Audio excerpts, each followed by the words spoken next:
This title is narrated with virtual voice, computer-generated narration for audiobooks. Decimated by Sean Shake. Decimated. Chapter 1. Fucking aliens. Have you ever had one of those days where just about everything seems to go wrong? I always suspected the world would end in my lifetime, and I even thought aliens were one possible cause of that cataclysm. I just didn't expect to be stuck in prison when it happened, with 38 new holes in my body. At some point, while I was unconscious due to loss of blood, 3 alien ships had appeared in the sky above New York City, hovering there like disconnected skyscrapers, stretching into the clouds. No one could see what or who was inside them, nor how they managed to keep themselves aloft. They made no attempts to communicate with us, or none that we were aware of. Just floated there, regal and imposing, a display of monumental power we couldn't even begin to comprehend. Before the human race collectively had a chance to ponder this unexpected occurrence, to debate how it was possible or why the ships were here, our attention was drawn back earthward, as the first alien attacks began. Out of surgery and indifferently informed I would live, I'd been in a prison infirmary for 2 days now, after being shanked by 4 men who had attacked my cellmate, Gabriel.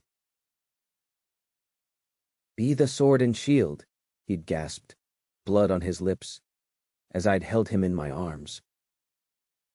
My side, back, and thigh had been on fire from where I'd been stabbed, but Gabriel's wounds had been much worse.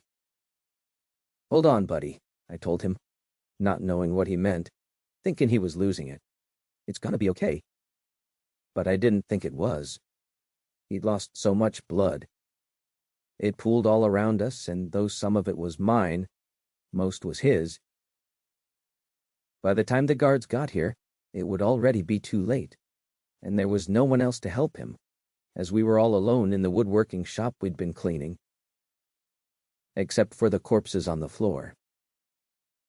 Corpses of the ones who'd ambushed Gabriel. The ones who I'd killed trying to save him. But not before they'd gotten me. There were 4 of them, and they'd each grabbed a shank that had been hidden in the woodworking shop.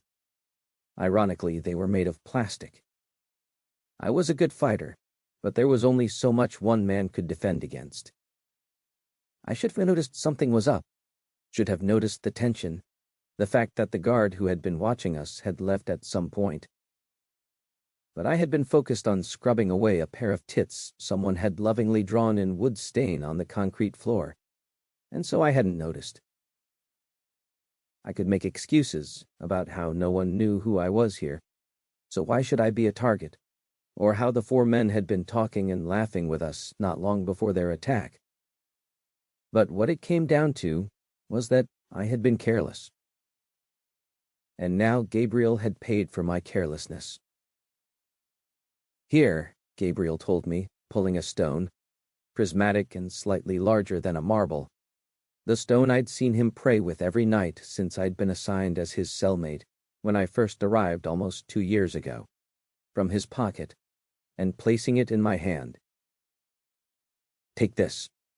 His breathing was shallow and sharp. "Be the sword and shield," he repeated. "The defender and the—" His words trailed off. Then he closed his eyes. "Stay with me, Gabriel. Come on." I shook him, but his eyes did not reopen. Wrapping 2 fingers around the stone so I didn't drop it, I reached up and felt for his pulse. There was none.